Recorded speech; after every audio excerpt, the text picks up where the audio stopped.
The morning my daughter-in-law rang to ask whether I'd eaten the fruitcake she'd dropped off, I knew something was very wrong. Her voice had that careful quality, too measured, too polite, like someone reading from a script they'd rehearsed but hadn't quite memorized. "Did you enjoy it, Graham? The whole thing?" I told her I'd given most of it to my solicitor, Trevor Marsh, who'd come round that afternoon to go over some paperwork. "He took a big slice home for his wife," I said. "Lovely of you to think of me." There was silence on the other end. Then, "Dad, what did you do?" I'd been a detective with the New Zealand police for 31 years. I know what guilt sounds like. Let me go back to the beginning. My name is Graham Whitfield. I'm 64 years old. I live in a weatherboard house on Rada Street in Fielding, about 20 minutes south of Palmerston North, where I was born and where I intend to die. The house has a big macrocarpa hedge out the front, a lemon tree in the back garden that gives more fruit than any one man could ever use, and a wooden porch where I drink my tea in the mornings and watch the street come alive. My wife, Margaret, died of ovarian cancer 7 years ago. We were married for 33 years. I don't talk about her often, but she is in every room of that house. Her handwriting is still on the labels inside the pantry jars. I've never had the heart to change them. We have one son. His name is Callum. He is 38 years old and he married a woman named Renee 6 years ago, a year after Margaret passed. I tried to like Renee. I genuinely did. She was sharp and well-presented, and she laughed at the right moments. But there was something behind her eyes that I could never quite reach a calculation, that never fully switched off. Even when she smiled, Margaret would have known what to make of her. Margaret always knew. Callum and Renee live in Auckland, which is 5 hours north, and might as well be another country as far as day-to-day life goes. They have a daughter, my granddaughter, Isla. She is 5 years old and she has Margaret's red hair and a gap between her front teeth, and she calls me Grandad Graham because when she was 2, she couldn't say just one name at a time. I drove up to Auckland 4 times last year just to see her. That child is the best thing in my life since Margaret died. About 2 years ago, things between Callum and me began to cool. Phone calls became shorter. Visits became less frequent. When I asked if everything was all right, Callum would say yes, fine. Work was just busy. I assumed it was Renee. I assumed a lot of things. I should have pushed harder. But I was 62 and tired, and I told myself that adult children find their own way, and that was just how it went. What I didn't know then was that Renee had been building something. Quietly, systematically, over the better part of 18 months. I only began to understand the shape of it last October. And by then, she had already done more damage than I realized. It started with a letter from a property management company in Hamilton that I'd never heard of. They wrote to inform me that ownership of my house on Rada Street had been transferred, and that future correspondence regarding the property should be directed to a Renee Whitfield Ngata of Auckland. I read the letter 3 times. Then I sat down at the kitchen table and read it again. I thought it was a mistake. Some kind of administrative error. I rang the company and spoke to a young woman who was very sorry, but confirmed that yes, a transfer of title had been registered 2 months prior, in August, signed by a Graham Whitfield of Fielding. She read out the signature date. I had been in Rotorua that week, visiting my old colleague Terry Pooh for his retirement due. I have the petrol receipts. I have the motel booking. I was not in Fielding. I did not sign anything. My hands were shaking by the time I hung up the phone. Now, here is where 31 years in the police either helps you or destroys you. It helps you because you know exactly what has happened, and you know exactly what it means. It destroys you because you know exactly what has happened, and you know exactly what it means. My daughter-in-law had forged my signature on a property transfer document. She had, somehow, obtained enough of my personal information, IRD number, date of birth, previous addresses to satisfy whatever verification process the company had used. And she had done this without my son saying a word to me. I did not ring Callum. Not yet. I rang Trevor instead. Trevor Marsh has been my solicitor for 22 years. He did the conveyancing when Margaret and I bought the Rada Street house in 1998. He handled Margaret's estate. He is a compact, careful man in his late 50s who wears the same style of gray cardigan regardless of season, and speaks with the unhurried precision of someone who has spent decades making sure every word he says can be defended in writing. When I told him what the letter said, he was quiet for a long moment. "Come in tomorrow morning," he said. "Bring everything." I brought the letter.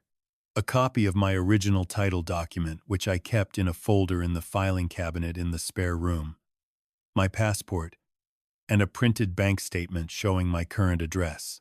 Trevor went through everything with his reading glasses pushed up on his nose and his pen tapping slowly against his notepad. "Someone has gone to considerable trouble," he said eventually. "I know. Do you have a suspicion as to who?" I told him about Renee. I told him about the cooling relationship with Callum, about the way she'd asked questions over the years, careful questions about the house, about my super, about what I planned to do with the property when I got older. I'd taken them as normal daughter-in-law curiosity. Nothing sinister. Now I heard them differently. Trevor nodded slowly. "We'll lodge a fraud report with Land Information New Zealand today. I'll also contact the property company directly. In the meantime, and I want you to think carefully about this, Graham, I'd recommend we don't alert Callum or Renee just yet. If she's done this, she'll have a story ready. Better to know the full extent first." What is the full extent? That's what we need to find out. Over the next 3 weeks, Trevor and I worked quietly. Land Information confirmed that the transfer had been registered using a certified copy of my signature, not a scan, an actual certified copy, which meant someone with notarial authority had signed off on it, either fraudulently or negligently. Trevor flagged it for investigation. The property company, to their credit, cooperated fully once they understood what we were saying. They sent over the original documents. I sat in Trevor's office and looked at my own signature on a piece of paper I had never touched. It was good. It wasn't perfect. The loop on the G was slightly too neat, too deliberate, but it was good enough to pass a casual check. Renee had clearly been practicing, but that was not the worst of it. When Trevor ran a full search on my property and financial records with my authorization, he found that a second document had been filed 3 months earlier. A statutory declaration amending the beneficiary on my life insurance policy. My previous beneficiary had been Isla. My name was still on the declaration as the declarant. I had never seen the document in my life. Isla had been quietly removed as beneficiary. Renee had put herself in her place. I am not a man who cries easily. I have sat in interview rooms with parents who have lost children, and I have held my composure because my job required it. But sitting in that office on a Tuesday afternoon, looking at my granddaughter's name removed from a document that was supposed to protect her future, I felt something crack open in my chest that I didn't know how to close. Trevor gave me a moment. He poured water from the jug on his desk and put the glass in front of me without saying anything. "She took Isla off," I said. "Yes. Isla is 5 years old. I know, Graham." I drank the water. I looked out the window at the street. A woman was walking a golden retriever past the council gardens. Normal Tuesday. Normal world. What do we do now? Trevor leaned back in his chair. We let her think, it's working. This was the part that required every bit of discipline I'd built over 3 decades. We did nothing obvious.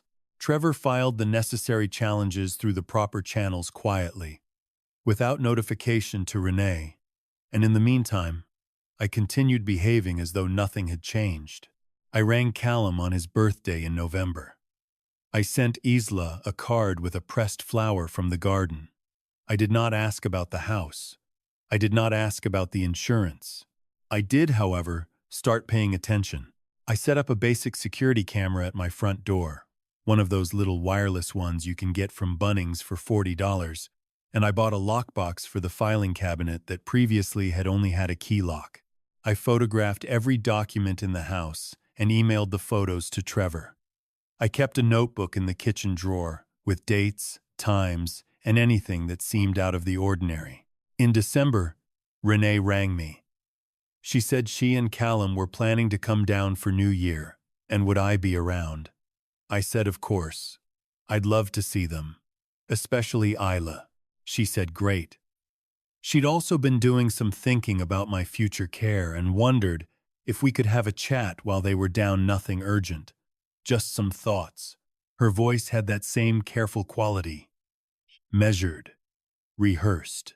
I said that sounded lovely. They arrived on the 29th of December. Callum looked tired in a way that worried me, thinner than I remembered. Quieter, with a new habit of glancing at Renee before answering questions. Isla ran straight into my arms when she came through the door, and I held her for longer than usual, and she didn't complain. She smelled of sunscreen and the particular sweetness of small children in summer, and I thought, whatever it takes. That evening, after Isla was in bed, Renee sat down across from me at the kitchen table and began. She had a folder. Of course, she had a folder. Inside it were printed pages about retirement planning, estate simplification, and avoiding the burden of property management in later life. She spoke about how hard it was to be so far away, how she and Callum worried about me, rattling around in a big house on my own, how it might be sensible to think about signing the property over to the family now, rather than leaving it to probate later. She slid a document across the table. I put on my reading glasses and looked at it. It was a deed of gift, transferring the Rada Street property, my home of 26 years, the house where we brought Callum home from the hospital, where Margaret died, in the back bedroom with the window open, and the smell of the lemon tree coming in, to Renee, Whitfield, and Gata. Not to Callum. To Renee. I looked up at my son. He was staring at the table. I looked back at Renee. She was watching me with that still, steady expression. I'd like to have Trevor look this over before I sign anything, I said. You know how I am. Always careful. Her expression didn't flicker. Of course. There's no rush, but her jaw tightened. Just slightly. Just enough. She had not counted on Trevor already knowing everything. I rang Trevor the next morning while Renee took Isla to the playground.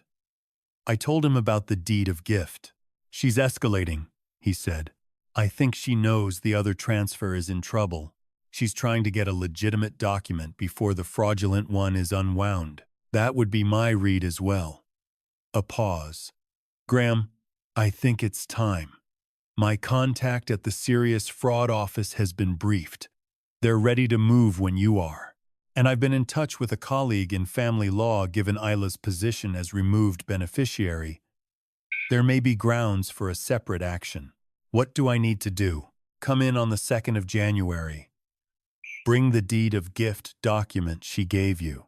And I know this is difficult. Don't let on to Callum yet. I believe he may not know the full extent of what she's done. But until we're certain, we need to be careful. It was the hardest part of all of it.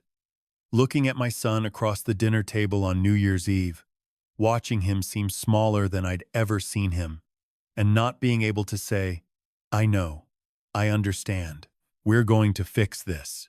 Isla lit sparklers in the back garden at midnight and held my hand and said the sparks looked like fairies. And Callum stood beside me, and for a moment it was almost like it used to be. They left on the 3rd of January. Renee gave me a hug at the door and said she hoped I'd think over what they'd discussed. I said I absolutely would.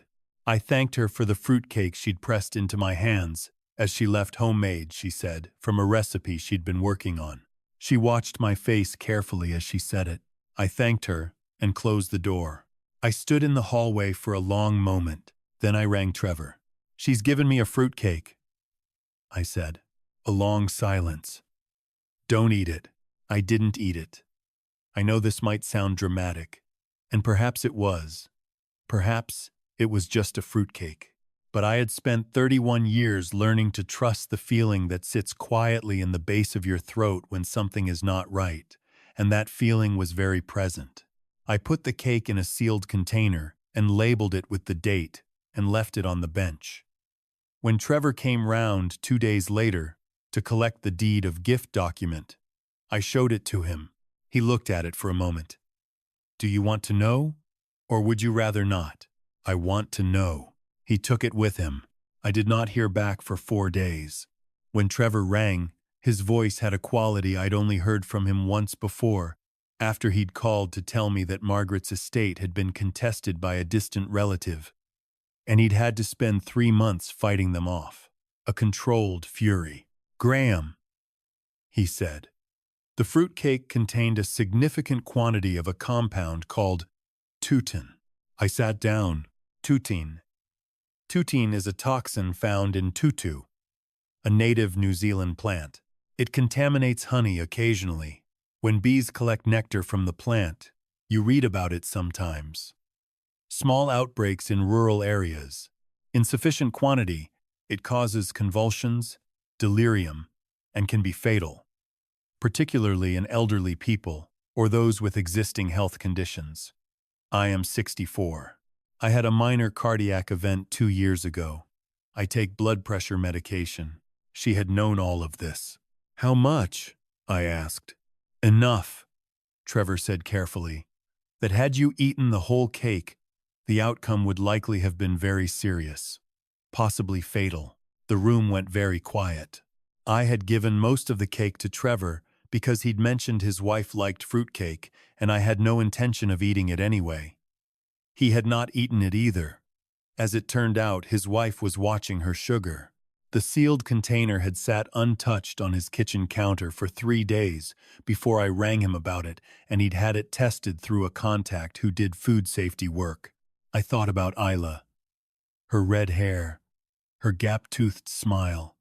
I thought about what it would have meant for her to lose me this way, at 5 years old, and to never know why. Then I called Trevor back and said, "Now, the next 10 days moved in ways I won't fully recount here, because parts of it remain subject to legal proceedings, and I have been advised to be careful. What I can tell you is this. The Serious Fraud Office executed a search warrant on Callum and Renee's Auckland property on the 14th of January. Trevor's family law colleague had already obtained a protection order in relation to Isla's removed beneficiary status. A forensic document examiner confirmed that the signatures on both the property transfer and the statutory declaration were forgeries, the same hand, consistent with Renee's own handwriting samples, obtained legally through the investigation. I rang Callum before the warrant was executed. Trevor had advised me to, and I'm glad I did. My son answered on the second ring. I could tell immediately that he was not at home. There was traffic noise. Open air. He'd gone out. "Callum," I said, "I need you to listen to me very carefully, and I need you to not say anything until I've finished." I told him about the property transfer. I told him about the insurance declaration. I told him about the deed of gift. I told him about the fruitcake. The silence on the other end of the line was the longest I have ever heard from him. When he spoke, his voice was completely flat. "I didn't know about the fruitcake, Dad." "I know. I didn't know about the insurance either. I knew about the house. She told me, she said you'd agreed to it, informally, that it was already sorted. She lied to you." Another silence. Shorter this time. I know that now. Callum did not go home that night. He went to his friend Daniel's place instead.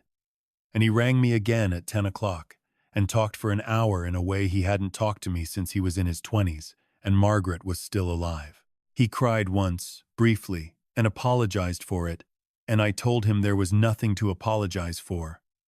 I asked about Isla. He said she was with Renee's mother that evening, but that he would have her by the weekend and she was safe. "She's always been safe, Dad," he said. "I want you to know that. Whatever else, she was always safe." "I know, son. I did know, but I was glad to hear it said. Renee was interviewed by investigators on the 16th of January. I was told later that when she was informed of the Teuton testing results, she asked to speak to a lawyer. She did not, at any point, attempt to explain. Some things don't have explanations that hold up. There are still legal proceedings underway, and I can't say more than that. What I can say is that it is now the first week of March. The title to my house on Rada Street has been restored to my name. The life insurance beneficiary has been corrected. Isla is back where she was. I am sitting on my porch drinking tea in the early morning, watching a tui work its way through the lemon tree. And Callum is coming down this weekend with Isla, and they're going to stay for 3 nights. I have bought a jigsaw puzzle of a kiwi for Isla, and a decent bottle of Martinborough Pinot for Callum. Trevor is coming for dinner on Saturday. He brought no fruitcake last time he came. We both thought that was wise. There are things I have learned from all of this, and I've been turning them over in the quiet mornings the way you do when you're 64 and the world has shown you something you didn't want to see. I've learned that trust is not the same as loyalty. I trusted Renee because she was part of my family, because I assumed that proximity creates honesty. It doesn't. Trust has to be built on evidence, and I ignored the evidence because ignoring it was easier. I've learned that protecting the people you love sometimes means staying quiet when every instinct tells you to speak. It cost me more than I can say to sit across from Callum at that New Year's table and say nothing. But speaking too soon would have given Renee time to cover her tracks, and that would have cost Isla her future protection. I've learned that financial abuse of elderly people is real and common, and rarely looks the way you expect. It doesn't come in through the window. It comes in through the front door, carrying a folder and speaking in careful sentences about your well-being and your future. It comes from people who have learned exactly which words make you lower your guard. Keep your documents somewhere secure. Know what is in your name. Review your beneficiaries every few years.